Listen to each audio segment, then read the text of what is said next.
Nous sommes de retour sur le plateau Téléfinance dans cette édition du Minimac de la lettre de l'acheteur. Désormais, il est l'heure de retrouver notre expert, Jean-Marie Seroni, avec lequel nous allons revenir sur beaucoup de sujets, mais notamment le premier, celui de la colère des agriculteurs qui aujourd'hui sont dans la rue. Bonjour, monsieur Seroni. Bonjour, ravi Merci de vous beaucoup. revoir. Bah écoutez, le plaisir est partagé, monsieur Seroni. Je rappelle que vous êtes agroéconomiste avec nous pour commenter l'actualité du monde agricole. Elle est fort dense, l'actualité du monde agricole, notamment ce matin, aujourd'hui, puisque la FNSEA et les jeunes agriculteurs ont appelé à une mobilisation aujourd'hui en France. Les motifs de colère ne manquent pas, hein, que ce soit la loi du plomb, le Mercosur, la chute des revenus. Pour autant, vous me disiez, monsieur Seroni, que potentiellement, c'est un mouvement qui ne serait peut-être pas très suivi aujourd'hui. Écoutez, je n'en sais rien. Bon, ce que je remarque, c'est qu'effectivement, il y a eu des mouvements de salariés et d'associations, de syndicats la semaine dernière. Là, ce sont les agriculteurs. Il y a à nouveau des mouvements de syndicats annoncés. Le patronat, ce qui est très rare, annonce un grand meeting.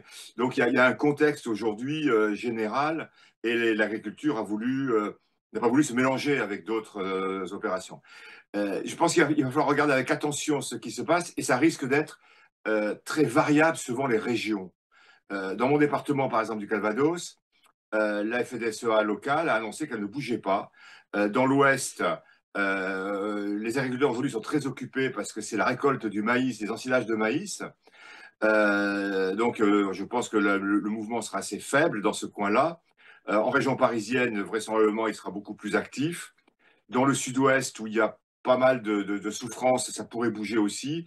Vous me disiez tout à l'heure que dans l'Isère, ça bouge, mais effectivement, il y a une maladie qui est arrivée dans les élevages bovins de la montagne, en Savoie, dans deux ou trois départements des Alpes. Donc effectivement, il y a des pressions à très court terme. Donc voilà, il faut voir comment ça va se passer. Est-ce que ça va ensuite se généraliser? On est vraiment dans un moment particulier. En plus, il n'y a pas de gouvernement, donc il n'y a pas d'interlocuteur. Euh, Par ailleurs, la FNSEA a été très contestée dans les élections l'année dernière, puisqu'ils sont descendus à 45-46%. Ils ont perdu 10 points de voix. Donc, le président, vraisemblablement, cherche aussi à mobiliser ses troupes. Parce que quand on manifeste, en fait, dans le monde agricole, il y a en général deux causes. On manifeste pour protester contre quelque chose. Je pense que c'est le cas là. Et il y a d'autres, pour avoir une longue expérience du terrain, il y a d'autres éléments où les appareils syndicaux appellent à manifester pour canaliser une colère, Et là, en pour l'occurrence, éviter les débordements. Là, je pense qu'on n'est d'accord. pas dans cette situation-là aujourd'hui. Encore dans cette situation-là, d'accord. C'est la dimension est plus politique que sociale finalement par Ah, la je suite des crois, choses. je Ok, crois. très Et clair. pour peser dans les choix qui vont être importants, donc il y a on va y revenir, hein, il y a le Mercosur, on est au démarrage d'une réforme de la politique agricole commune qui s'annonce très compliquée. Exactement. Ouais, On est dans un contexte, on va y revenir aussi, de volume prix, enfin de prix, où il y a une inversion, hein. On a vécu depuis 3-4 ans un contexte de prix plutôt élevé, et là, les signaux ne sont pas favorables. Donc, il y a tout un contexte. Exactement. Vous avez parlé du Mercosur, Monsieur Seroni, et effectivement, à juste titre, ce Mercosur hein, qui crée la zizanie, je dirais, chez les agriculteurs français. Monsieur Seroni, est-ce que c'est, selon vous, dans un monde qui se souverainise de plus en plus quand même, où chacun se replie sur soi, certains économistes expliquent que conclure de nombreux accords de libre-échange serait une parade, un levier pour contourner et pour renforcer nos économies réunies. Ceci étant, est-ce que, selon vous, les accords de libre-échange favorisent vraiment le secteur agricole ou bien est-ce qu'ils risquent pas finalement d'accentuer les difficultés de nos exploitants? Question compliquée. On dit souvent, en gros, on échange des produits, enfin, sur le Mercosur, on échange des produits agricoles contre des machines, contre des voitures, des choses comme ça. Bon, je pense effectivement que dans un monde de plus en plus compliqué, avec un président américain totalement imprévisible, les accords bilatéraux ou multilatéraux, mais pas généraux, sont une parade. Si je prends l'accord avec le Canada, qui a été signé, qui n'a toujours pas été ratifié complètement, qui a été signé il y a 7 ou 8 ans, qui est en œuvre, sur lequel on a hurlé, enfin beaucoup de gens ont hurlé sur la déroute agricole, on n'entend plus du tout parler. Pourquoi? Parce qu'au contraire, ça a été une opportunité. On a augmenté très largement nos exportations vers les Canadiens, et ce sont les Canadiens qui rouspètent. On leur envoie du lait, on a ouvert des reconnaissances d'AOP, parce que sur le Mercosur, c'est un peu la même chose.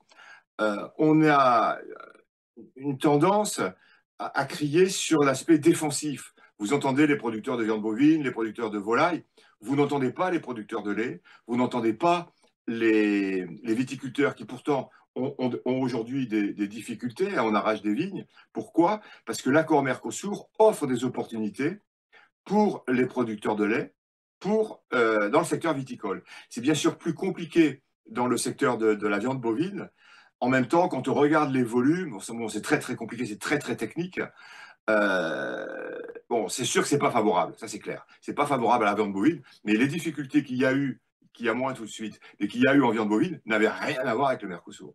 Mais donc du coup, oui, c'est ça, d'accord. Et puis effectivement, on comprend que de toute façon, l'Argentine, c'est aussi une terre de viande bovine, et par la force des choses, bon. Voilà.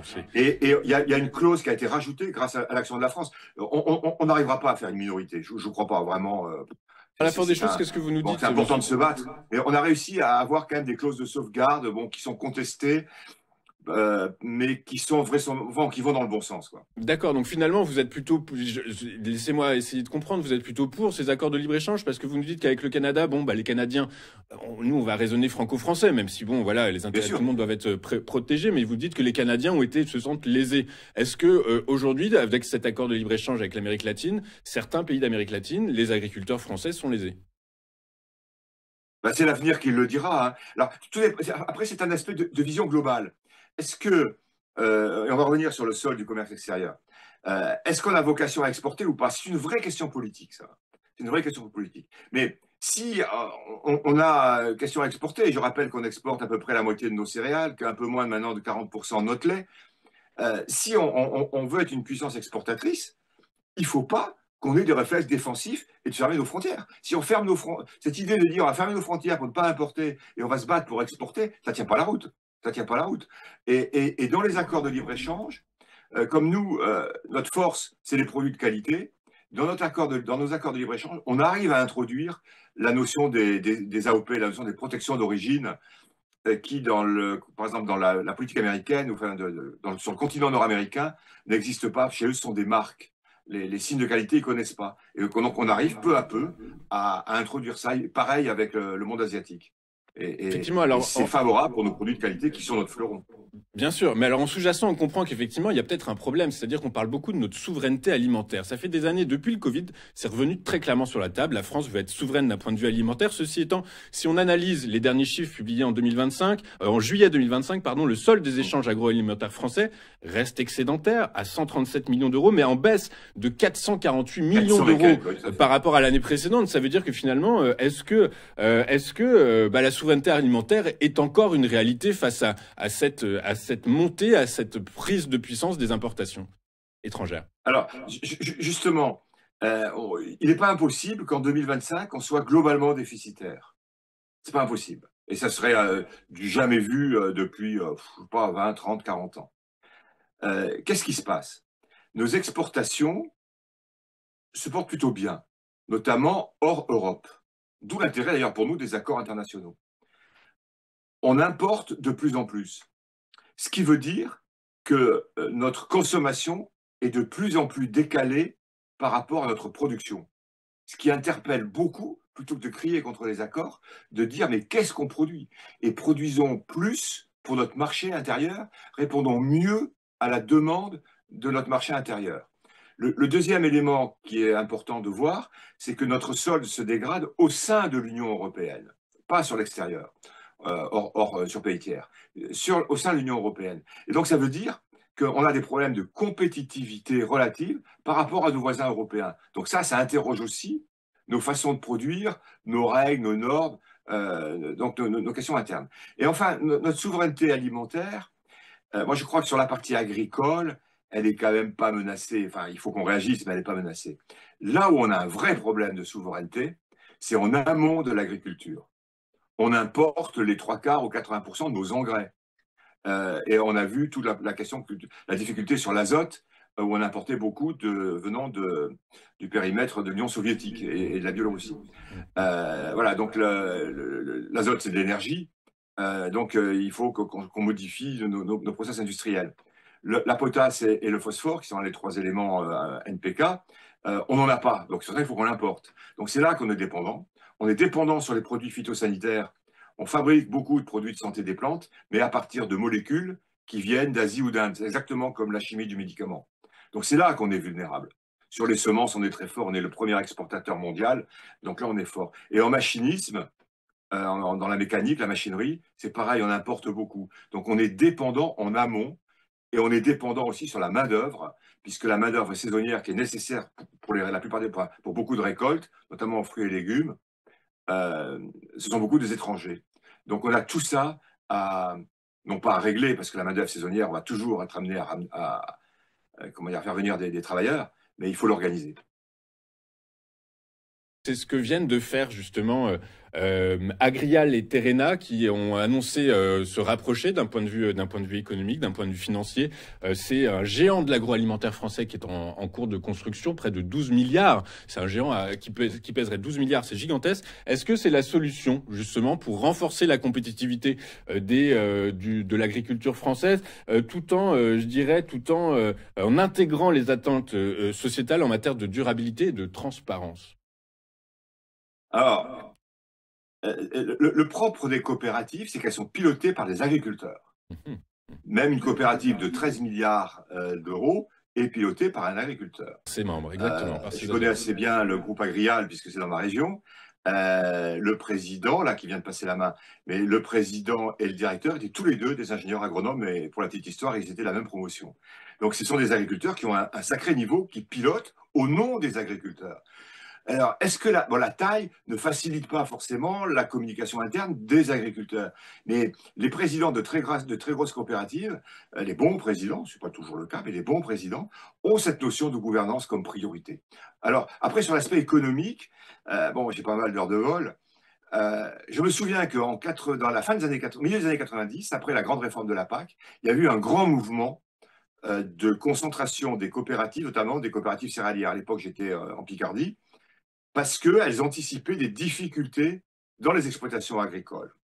Et là, on revoit un mouvement, et c'est toujours les plus grosses qui commencent à se fusionner. Ce n'est pas forcément ça qu'on a le plus besoin, mais c'est celles qui sont les plus visionnaires.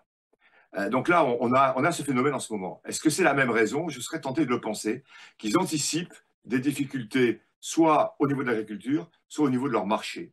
Parce que, bon, il y a Agrial et Terrena, mais il y a Maïsadour et Euralis dans le sud-ouest. Il y a, je crois, Terre du Sud, je crois qu'il y en a une autre. Il y a un autre doublé aussi qui est en train de se former. Et quand on regarde en Europe du Nord, Friedland Campina et Micobel, donc un Belge et un Néerlandais, sont en train de se rapprocher. Arla Food est en train de se rapprocher avec je ne sais plus quel groupe de coopératives allemandes. Donc ce n'est pas qu'un phénomène français. Et ces grosses coopératives, elles collectent, mais c'est avant tout, aujourd'hui, vous l'avez employé, des groupes agroalimentaires. Agrial a des filiales dans différents pays du monde. Et donc, ils raisonnent stratégie agroalimentaire, mais le raisonnement est porté par des agriculteurs. Il ne faut jamais oublier ça. Ce n'est pas des bénis oui-oui. Ce ne sont pas des bénis oui-oui. Alors, pour la petite histoire, quand une coop est trop grosse, on lui reproche. Dans le monde viticole, elles sont toutes petites, on leur reproche. Écoutez, effectivement, il va peut-être falloir trouver un modèle commun. Monsieur Serroni, il nous reste juste un petit peu de temps. Une dernière question. En 2022, vous avez écrit 2041, l'Odyssée paysanne aux éditions France Agricole EDS. Vous identifiez à l'époque dans ce livre les leviers, des leviers essentiels pour réussir une transition vers une agriculture durable et compétitive. On voit que c'est toujours le sujet, le fond du problème. Est-ce que on a avancé depuis 2022? Alors, on a avancé dans certains points, on a reculé dans d'autres. Je suis vraiment en furie, entre guillemets, sur l'évolution du message public qui a marqué un très net recul sur l'agroécologie. Or, c'est un des leviers majeurs de l'avenir. Et le message public, bon, on peut dire, le ministre, ça, il raconte, les gens y font, mais enfin, ça joue quand même dans l'ambiance générale. J'imaginais dans mon livre des exploitations de plus en plus variées. On le voit, c'est en train de se passer. j'imaginais des avancées scientifiques, enfin un besoin d'avancées scientifiques, et effectivement, ça chemine, sûrement pas assez vite, mais ça chemine, notamment sur des progrès de la science qui vont permettre l'agroécologie.